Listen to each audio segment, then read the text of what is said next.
Hey Blog there, thank Talk you so much for Radio. tuning in to the Oracular Shamanic Sorcery Radio Show. I'm your host, the Oracle Shaman, and we will be getting right on into today's topic, which is Hieros Gamos, and we're talking about the wounded feminine's ascent and her return back to divinity. I want to start by first saying a thank you to my guides and, of course, my ancestors, my foremothers, those who are dwelling here with us, the people on the chat room, the people on the call line, and everybody who will be tuning in later to the archive. Thank you for listening. Thank you for your time, your presence, and your energy. Well, let's get into it, right? The wounded feminine. Let's start with that word first, wounded. I was a kid who was raised on phonics and phonetics, so we were sound-based children. We dealt a lot with the sound energy, the vibration of words, and we focused in on that a lot. And so this is, of course, a lot of the way that I process information because it's what I was trained to do. It's what was given to me, and it's what makes most sense to me as I take things in and try to, make sense of them. So when I hear that word wounded, I want to ask a few questions. We say wounded feminine. Why are women hurting? Because that's what that word wound means. Let's go there first. The word wound means hurt or injury. That's from the logos. That's from the etymology. So why are women hurting? What is it that has wounded women? And we're going to talk about that. It's very easy to say, the first thing that comes to your mind, of course, might be, man. And all women are mothers, even those of us who don't have children, we're still mothers. We still come here to create things, to give life to things, or to let it exist, to let it have the capacity and access to exist. And so we're all mothers.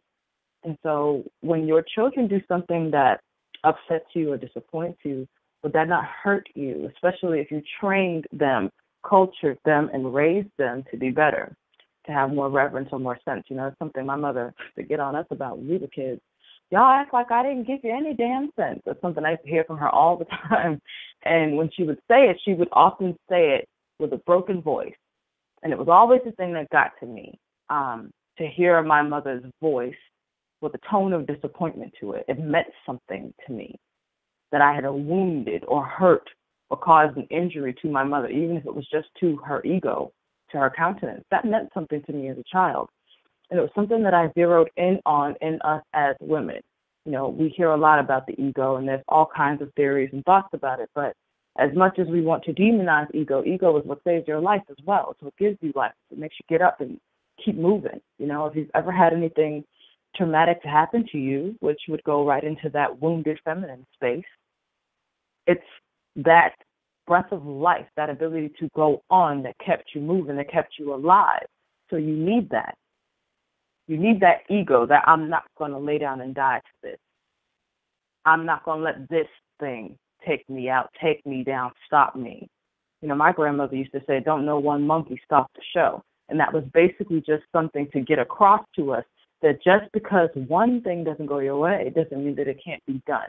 And that is something that I think of when I consider the feminine having been wounded. Of course, to be wounded is to come outside of yourself, to come outside of what you came to do, to be hurt. If we think about a flesh wound, say, you have a gash in your hand. Once upon a time, you could use that hand to pick things up, to grip things, to hold things. Once you have that wound, it's not quite so easy anymore to do that. You might still have the function of your hands depending on how deep or bad the wound is. But until that thing is healed up all the way, say it's an abrasion. It might just be a simple skin abrasion. That's nothing. You slap a Band-Aid on it, you keep it moving. In 2 days you won't even feel it anymore. You'll forget about it. But if it's something deeper that requires stitches, if it's something that's to the bone, that's going to take a little while. It's going to require a little bit more of a remedy for you to repair and restore the use of your hand, which was once whole and is now injured. And it is no different when we incur spiritual injury, emotional injury, financial injury. It takes a little bit of oomph and some gumption to come back from that. And the feminine, the female, has been, actually, when we say wounded feminine, that's something that bothers me too, because as I say all the time, we're not talking about bodies, we're talking about energies. So the wounded female ascending into divine feminine energy source. That's what we're talking about, and that's really the crux of what we're trying to get at in this radio show. And I understand the hour is short. This is why we broke it up in a couple of series. But when you have been wounded, when you have been hurt, and this goes beyond just, somebody stole my bike, or, she kissed my man, or, whatever little trivial things we're talking about, when we think about the female, the feminine itself, and how the only being on this planet that has that God creative power is the female. No man can become a father except through her. Every man has a mother, and every mother has herself as herself to give birth to herself. This is what we're talking about here. That piece is missing from the world stage. I talk about it and I say, we've been reduced completely and left out of even the creation scheme, where now it's Father, Son, and Ghost is the popular creation myth that has predominated the planet. And what this does to the feminine, to the female, as it diminishes her capacity and ability and subordinates it, how do we heal that? How do we expect women in this wounded, diminished state? She's been denigrated, she's been degraded, she's been disenfranchised, she's a woman without a country, without a people. So how do we take this being out of that consciousness, out of that servitude state, that submission state, because we say that that's a feminine trait. It is not a feminine trait to be submissive. That's a female trait. It's something that has been trained into the body we call female. And when I say body, I don't just mean this physical flesh thing. I'm talking about a state of being, like a body of water. So into this female body, we have ascribed the trait of submission. And we have ascribed that trait to the female and then thus to the feminine, because look, we have this crazy intermeshing of energy and body. We can't separate those two, as well as let them be married to each other. We haven't quite gotten there yet. Some of us are, tinkering with it, but we haven't quite gotten there yet, which is why we still have to make these distinctions to make sure that things are clear and cogent. The female has been trained to be submissive, but the feminine, as the God source and the creatrix of the universe and the omniverse and the universe, of course, submits to what? And what God myth that man has put forth in all of these years? Has God submitted to anything, even unto himself? This is something great that's been robbed of the feminine, of the female. It's one of the greatest robberies and wounds issued to the female and the feminine, period. This is where we get into talks about sovereignty and not being sovereign, but instead being a subject and an object, something to be controlled, something to be manipulated, something to be patronized.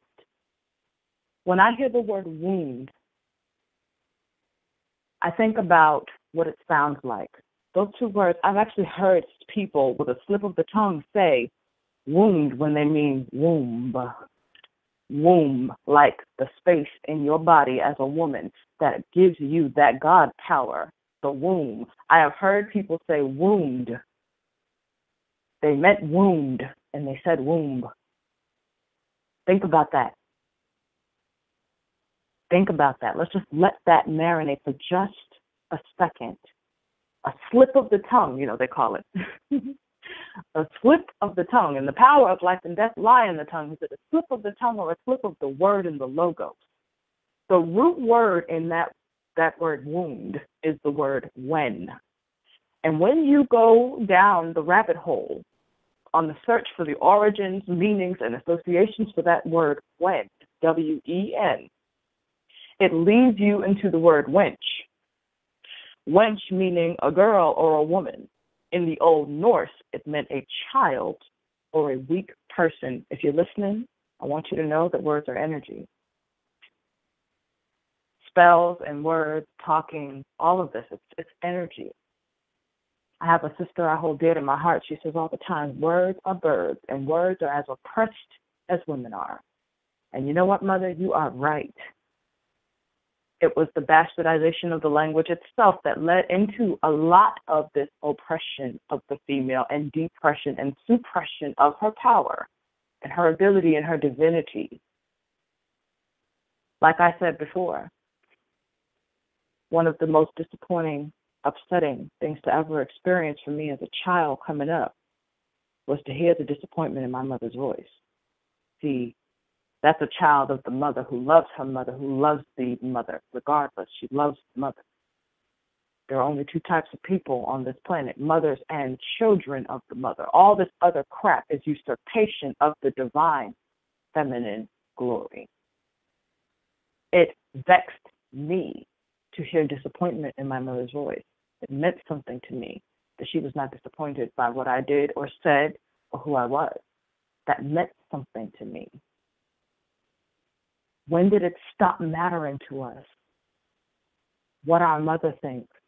When did our mother's values stop mattering to us as a people? Are we absorbing this via culturation because we have an entire patriarchal culture devoted to the assault of the female divinity and her feminine divinity as God, as first cause? We say the mother is the first teacher, but we don't honor her as that. We don't honor her values. When did we stop loving our mama? And if you're a woman especially, when did you stop loving yourself? Because you are your mother. You're a copy of your mother. The daughter is a copy of her mother. When did we stop giving that love to ourselves and start instead looking to hand that over to people who either aren't worthy, don't really want it, wouldn't know what the heck to do with it, even if you gave them a manual instruction book? When did that start? It comes in a lot of different ways. And we can point fingers at this and that religion and that text and that scripture and this flim flam and that news report. But really it all starts from within. Out of self comes all else. So we stopped valuing ourselves.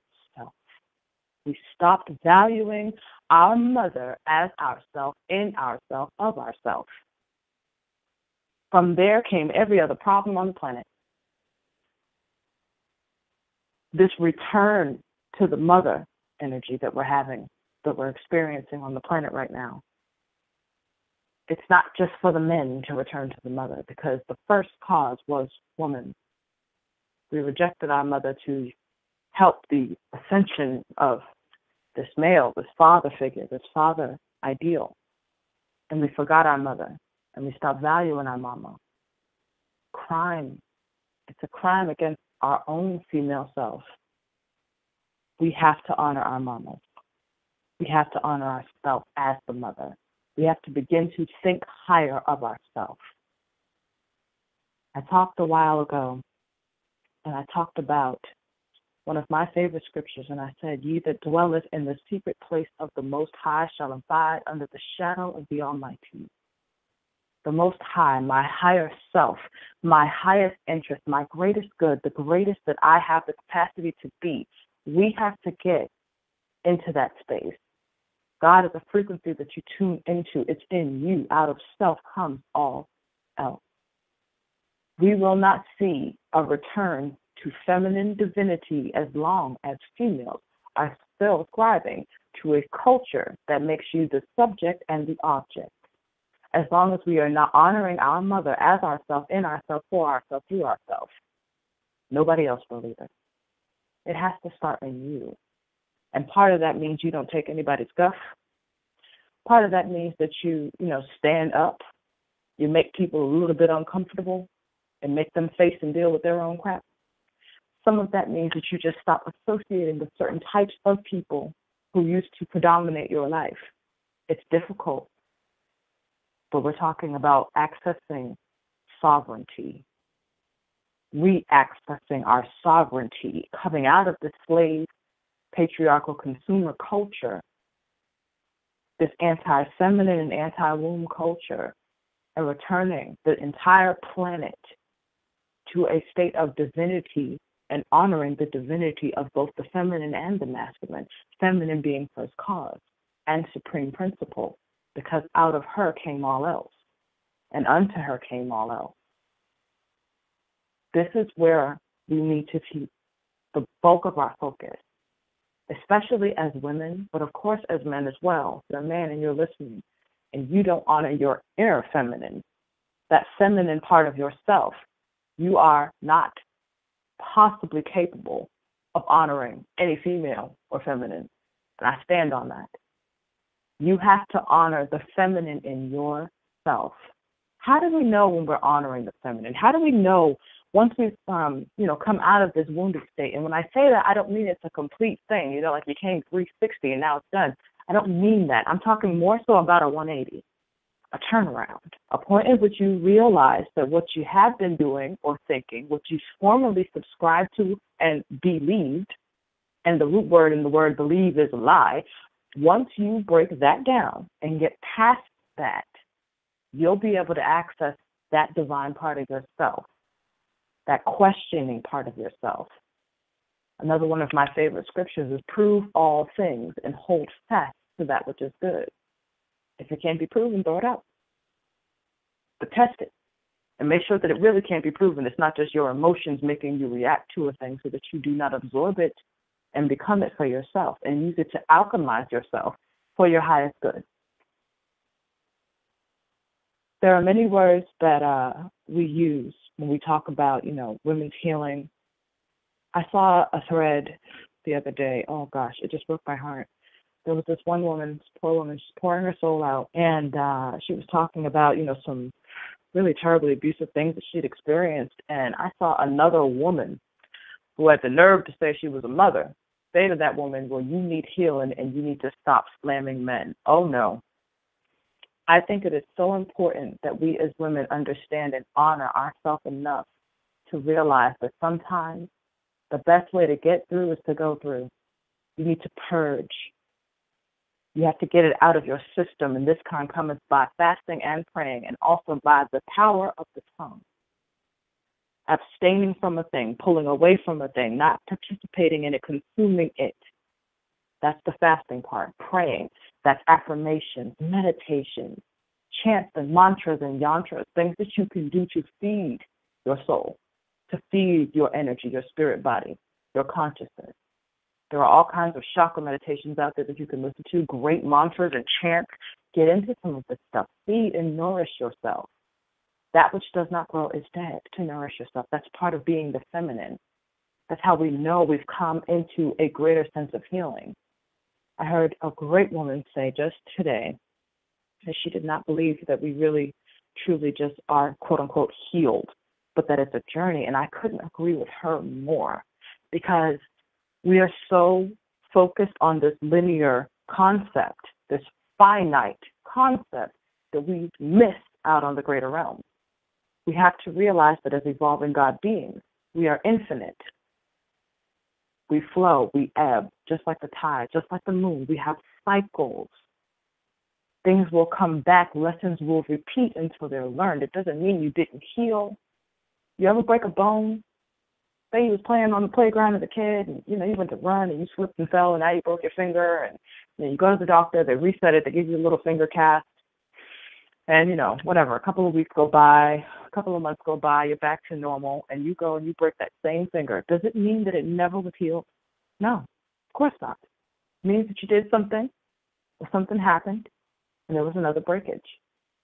It's no different with your spiritual life or your emotional life. No different at all. You can be healed and be re-injured and end up right back where you were. Trust me, I know, I've been there. These things happen more often than not because we didn't deal with the root cause at the outset, so the lesson came back around until we learned it. That's that I'm sick and tired of being sick and tired phase. I don't think we have reached it yet as women. I think we talk about it, but I don't think we're really that sick and tired yet. We've learned to take a lot. We've learned to endure a lot. We've learned to love a lot, give that love a lot, but never to ourselves. This is how we return ourselves into our divine state. That love has to go into yourself. Otherwise, what you're doing is sacrificing bits of yourself with the hope that someone else will give you a negative love, hoping that someone will give you a little nugget of love. You're willing to give up the best of you for the hope that someone might recognize that is valuable and return that to you. And not just return it, but return it greater, increase it. That's the definition of insanity, doing the same thing again and again and expecting a different result. We have to stop this, ladies. You have to love yourself. You have to give that love to yourself. When you're loving yourself, you're not taking crap from anybody. It doesn't mean you're always mad. It doesn't mean you're stomping around like someone stole your bike. It just means that you're not going to even allow it to exist in your realm. Regardless of whatever kind of tantrums are thrown after the fact, you're just not having it. That's that diva, D-E-V-A status. Not D-I-V-A, D-E-V-A. Look it up. Look up what diva means. It means God, a good spirit. You're in a good, right spirit with yourself because you're honoring yourself as God in you, through you, for you, of you. God is me. This was something I started doing a lot of. I would write Goddess as God is, because God is. Doing some language studies, some suffix studies, and had learned that ESS was used to denote less. So goddess, priestess, warrioress,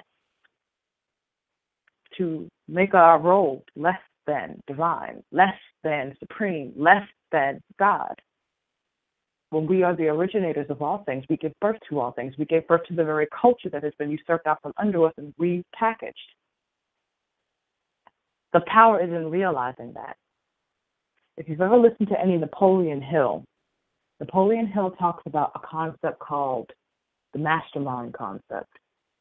And I stumbled upon this a while ago, and I did a video about it recently. It's on my YouTube channel, Oracle Shaman Healer YouTube, if you wanted to check it out. And I'll get the link and post it in the chat room here. But he was talking about the Mastermind Alliance. And when he was talking about it, he gave a couple of different examples of what it meant. One example he gave was Henry Ford. And what he said was Henry Ford had made his first mastermind alliance with his wife. Because Henry Ford's dream was to do what? To create the first horseless carriage. And at the time, that was ludicrous. No, what? That's crazy, man. You're off your rocker. It's not going to happen. Today, it's like a commodity. At the time, he was absolutely out of his tree for, saying such a thing. Nobody believed in it. His closest friends and dearest relatives discouraged him. The one and only person who kept telling him that he could do it was who? His wife. The mastermind alliance that he had made when he married that woman. That's how it happened. Her divine mind, her divine ability to be God, to create, sustain, and maintain what she's created. She cultivated a consciousness in him that was confident, assured, reassured, and focused and dedicated. And she created it in him, maintained it in him, sustained it in him, and now today Ford is a household name. Everybody knows who Ford is. And if you don't, you certainly know the car. You might not know the man intimately. You might not know anything about his life. You might not even know that tidbit, but you know the car. That's what a mastermind alliance can do. Our men come to us to make mastermind alliances with us, which means that you have the mastermind. You have to master your mind first to enter into a mastermind alliance with somebody. You can't be an unmastered mind in a mastermind alliance. It's just not going to happen. That's a subject where we've got a master and a subject.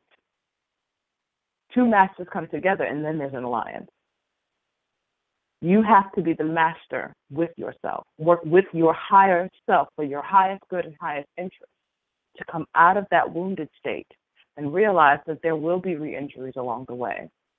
It's near impossible to live as a woman in this day and age and not see something that's going to, in some way, shape, or form, either offend your sensitivity or, definitely just seem like, what the heck?